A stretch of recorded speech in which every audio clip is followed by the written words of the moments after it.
इस राष्ट्रीय खेल दिवस के अवसर पर मैं प्राचार्य महोदय डॉक्टर वीरेंद्र भाटिया रूप में उपस्थित श्री राजकुमार जी, जो हमारे ही कॉलेज के इस राष्ट्रीय स्तर के खेल दिवस को मनाने के लिए उपस्थित हैं, आपका स्वागत है।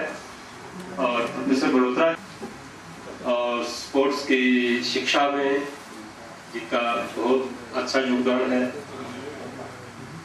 श्री सीके सैनी जी हमारे बीच में मौजूद हैं, पत्रकार बंधु हमारे बीच में मौजूद हैं, प्रेमी विद्यार्थी। सबसे पहले मैं आपको इस राष्ट्रीय क्रीड़ा दिवस के हमारा जो जीवन है या जीवन की जो दिशा है या प्रगति है, वो तभी पूर्ण रूप से विकसित हो सकती है जिसको हम सर्वांगीण विकास कहते हैं। वो सर्वांगीण विकास हमारा तभी हो सकता है जब हम पढ़ाई के साथ साथ और अन्य सांस्कृतिक गतिविधियां और खेल संबंधी गतिविधियों में भी बढ़ चढ़ के हिस्सा लेंगे, क्योंकि बौद्धिक स्तर को ऊंचा उठाने के साथ साथ शारीरिक स्तर भी ऊंचा उठना चाहिए। शारीरिक रूप से यदि हम स्वस्थ होंगे तो ही हम मानसिक रूप से भी स्वस्थ रह पाएंगे, क्योंकि मानसिक स्वास्थ्य और शारीरिक स्वास्थ्य दोनों साथ साथ जुड़े हुए हैं। और बहुत से समारोह मनाए जाते हैं वहां ये, और मैं बधाई देना चाहता हूं प्रिंसिपल वीके भाटिया जी को, क्योंकि यह परंपरा राष्ट्रीय दिवसों को मनाने की जो परंपरा है लगभग पहले प्रसुप्त सी हो गई थी, सुस्त सी हो गई थी। यदि हमें ये शब्द प्रयोग करूं कि प्राय बंद हो गई थी तो शायद कोई अतिशयोक्ति नहीं है। तो आपने आते ही यहाँ अनेक राष्ट्रीय दिवसों को मनाना शुरू किया है। अभी पीछे शहीद भगत सिंह और आज़ादी के लिए बलिदान होने वाले शहीदों के दिवस को नमन किया था, बड़े अच्छे स्तर पर वो मनाया गया था। और इसी प्रकार से अन्य जो राष्ट्रीय कार्यक्रम हैं, ज़्यादातर 2 ही कार्यक्रमों तक सिमट के रह जाता था ये कार्यक्रम, या तो 26 जनवरी का या 15 अगस्त का। लेकिन उसके अतिरिक्त और भी बहुत से राष्ट्रीय स्तर पर मनाए जाने वाले समारोह हैं, चाहे वो महिला दिवस हो, चाहे वो टीचर्स डे हो, अध्यापक शिक्षक दिवस हो, ये सभी राष्ट्रीय स्तर पर मनाए जाने वाले समारोह हैं। तो आपके आगमन से इन कार्यक्रमों की शुरुआत हुई है, इसलिए मैं प्राचार्य महोदय को बधाई देना चाहता हूँ और आशा करता हूँ कि जितने भी राष्ट्रीय स्तर के हमारे उत्सव हैं वो यहाँ इस कॉलेज में मनाए जाएंगे और बच्चों को उसकी प्रेरणा मिलती रहेगी। तो क्रीड़ा दिवस है आज, इसकी हमारे लिए बहुत बड़ी प्रासंगिकता है, उपयोगिता है, क्योंकि जो खेल, जो क्रीड़ाएं हम खेलते हैं अपने छोटे परिवेश में, यदि हम स्कूलों में कॉलेजों में जो अपने छोटे परिवेश में खेलते हैं, उनका विकास करना जरूरी है और उनको धीरे धीरे राष्ट्रीय स्तर पर और अंतरराष्ट्रीय स्तर पर यदि हम पहुंचाने का प्रयास करते हैं तब होता है। इसलिए आप सभी बच्चे सौभाग्यशाली हैं जो इस राष्ट्रीय दिवस को मनाने के लिए यहाँ उपस्थित हैं। तो आपका बहुत बहुत जब ध्यानचंद कौन व्यक्ति थे, कैसा उनका व्यक्तित्व था, क्रीड़ाओं के क्षेत्र में उनका क्या योगदान है, ये सब कुछ आपको हमारे विशेषज्ञ हमारे बीच में बैठे हैं वो सब आपको जानकारी देंगे। इसलिए मैं अधिक विस्तार देना चाहता हुआ सबसे पहले हमारे इस एक उनकी जानकारी दें तथा आज के इस दिवस की क्या महत्ता है, क्या प्रासंगिकता है, इसके बारे में हमें जानकारी दें और साथ में हमारे मुख्य अतिथि के बारे में भी, जो हमारे विशेष आमंत्रित अतिथि हैं उनके बारे में भी जानकारी दें। प्रोफेसर जय फील्ड में क्या क्या अचीवमेंट रही है। फर्स्ट ऑफ ऑल मैं ये भी बताना चाहता हूँ कि राज जी हमारे कॉलेज के ही स्टूडेंट रहे हैं और बहुत ही अच्छे लेवल के प्लेयर रहे हैं। हॉकी में इनकी जो अचीवमेंट रही है इन्होंने एक बार जूनियर नेशनल खेली है, एक बार स्कूल नेशनल खेली है, 3 बार इन्होंने ओपन जूनियर नेशनल खेली है और 2 टाइम इन्होंने रंगा स्वामी यानी कि सीनियर नेशनल चैंपियनशिप खेली है। इसके अलावा इन्होंने फुटबॉल में भी बहुत अच्छी इनकी अचीवमेंट रही है, वो भी आप लोगों को मैं बताना चाहता हूँ। सबसे पहले इन्होंने जो है 4 टाइम इन्होंने जूनियर नेशनल चैंपियनशिप खेली, 8 बार 8 टाइम सीनियर नेशनल जिसको हम संतोष ट्रॉफी के नाम पे जानते हैं वो खेली।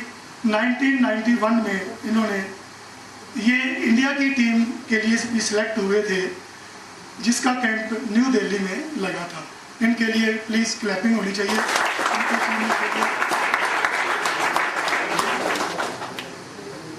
और इसके अलावा आप सबको पता ही है कि हम किस के लिए आज इकट्ठे हुए हैं। वो महान हस्ती जिसके बारे में ये बताया जा रहा है, मेजर ध्यानचंद जी, जिन्हों का हॉकी की फील्ड में बहुत अच्छा अचीवमेंट रही है। तो शायद ये मेरे ख्याल में पहली बार है कि हम ये सेलिब्रेट आज नेशनल स्पोर्ट्स डे के तौर पर सेलिब्रेट कर रहे हैं। पहले कभी इसको सेलिब्रेट नहीं किया गया। ये क्रेडिट ओनली गोज टू हमारे जो प्रिंसिपल हैं डॉक्टर वीरेंद्र भाटिया जी को ही जाता है। तो मैं अपना और अपनी स्टाफ की तरफ से उनका बहुत ही धन्यवाद करना चाहता हूँ। मेजर ध्यानचंद जी का जन्म जैसे आप देख रहे हैं 29 अगस्त 1905 में इलाहाबाद उत्तर प्रदेश में हुआ। इन्होंने 3 बार लगातार ओलंपियन गोल्ड मेडल जीते ओलंपिक में और 101 गोल इन्हों का रिकॉर्ड है जो इन्होंने किए। उसके बाद ना किसी ने इनका रिकॉर्ड तोड़ा है, शायद आगे भी मेरे को लगता है कि नहीं टूटेगा। महत्ता के बारे में बताना चाहता हूं। बाकी डिटेल में आपको मेजर ध्यानचंद जी के बारे में मिस्टर अतुल जी बताएंगे, इनकी पूर्ण हिस्ट्री के बारे में, तो क्या क्या इनकी अचीवमेंट रही। तो इसके अलावा मैं आपको स्पोर्ट्स, उस टाइम खेलों के प्रति बच्चों की बहुत ज़्यादा रुचि थी। ऑलमोस्ट 23 गेम्स में बच्चों की पार्टिसिपेशन हुआ करती थी और सिलेक्शन करने के लिए भी हमें कई दिन लग जाते थे। इतने बच्चे हर एक गेम में आगे बढ़कर आते थे। आज बहुत दुख के साथ बजाय कम होती आ रही है। कारण ये मैं नहीं जानता कि पेरेंट्स अलाउ नहीं करते या स्टडी बर्डन है। यही आप लोगों को कहना चाहता हूँ, बच्चों को खासकर, कि जो स्पोर्ट्स को ज्वाइन करना, एक तो हम फिजिकली मेंटली रिस्ट पुस्ट रहते हैं। अगर हम रिस्ट पुस्ट होंगे तो किसी भी काम को आसानी से कर सकते हैं। ये जरूरी नहीं है आप आउटडोर गेम खेलो। कहने का मतलब ये है कि स्पोर्ट्स की आज के युग में इतनी महत्वता है कि अगर हम कोई भी स्पोर्ट्स ज्वाइन करते हैं तो हम एक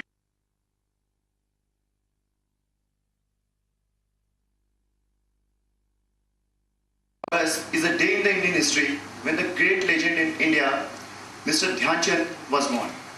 Today I am going to present before you some of the facts and figures about the life of the Dhyanchand. Starting with the biography of Dhyanchand. Dhyanchand was born on 29th August 1905 at Allahabad and died on. His father was Subedar in Indian Army and played the game of the hockey. Initially, Dhyanchand was not interested in playing the game of the hockey, but for the passing of the time, Dhyanchand started playing hockey with his friends and made the hockey stick from the branches of it. The basic of the game of the hockey to Dhyanchand, and Pankaj Gupta was the coach who taught some of the other basic of the hockey. That is known as national tournament, the brilliant performance was given by the Dhyan Chand, and on this performance, Dhyan Chand was selected for the Indian national team to represent the international tournament at Netherlands. In 1926, Dhyan Chand represented India at Netherlands, where Indian team scored 20 goals in a match, and 10 of them was scored alone by Dhyan Chand. Indian team played total of 21 matches in which it scored total of 192 goals, and over 100 goals was scored by the Dhyan Chand. 0, USA by 7-0 and Japan by 9-0 without conceding a single goal. In the final match, Indian team at the time of interval, Indian team was just having lead of 1 goal, and there was a fantastic moment. Also, one of the best comment that Dhyan Chand received, that is received from one of the great batsmen of world, that is Don Bradman, where he commented that he scored goal like run in cricket. Then moving to last days, and he was so short of money that he was not able to go for any higher, just operated in the general ward, and he died on 3rd of December 1979. Postal Service issued postal stamp named on Dhyan Chand. On the birthday of Dhyan Chand, Indian government declared 20 all the facts and figure legend of hockey, but there is some problem in our recent time in our hockey, that is our hockey is facing right now. They are not getting the proper financial help, financial moral support, and the status of hockey is degrading day by day. And also I want to say something from behalf of myself that this Rajkumar ji, इस college के हमारे आदर्श और इस college को नई आवाज़ देने वाले हमारे प्राचार्य महोदय, स्पोर्ट्स विभाग के अध्यक्ष, हमारे सीनियर मेरे senior colleague professor G R Balotra ji, मेरे कंप्यूटर विभाग के मेरे साथी और मेरे अदर स्टाफ मेंबर्स के हमारे staff members and dear students, यहाँ तक खेलों की बात है, मैं ज़्यादा रुचि कभी खेलने में नहीं ली है, बट थोड़ा बहुत स्टूडेंट्स के साथ खेल लेते हैं। नेशनल स्पोर्ट्स डे की यहाँ पर बात की जा रही है। ध्यान चंद हमारे एक आदर्श रहे हैं खेलों में, इनके ऊपर एक दिन भी निर्धारित किया गया है जिसको अब हम सारे मिलके आज मना रहे हैं। बट मैं यहाँ तक खेल की बात सोचता हूँ तो खेल जो एक आज ये खेल ही है जिसकी वजह से हो सकता है कि हम लोग यहाँ पे इकट्ठे हो गए। क्यों? क्योंकि खेल जो है उसकी जो महत्ता है, उसकी जो इम्पोर्टेंस है, वो जब बच्चा छोटा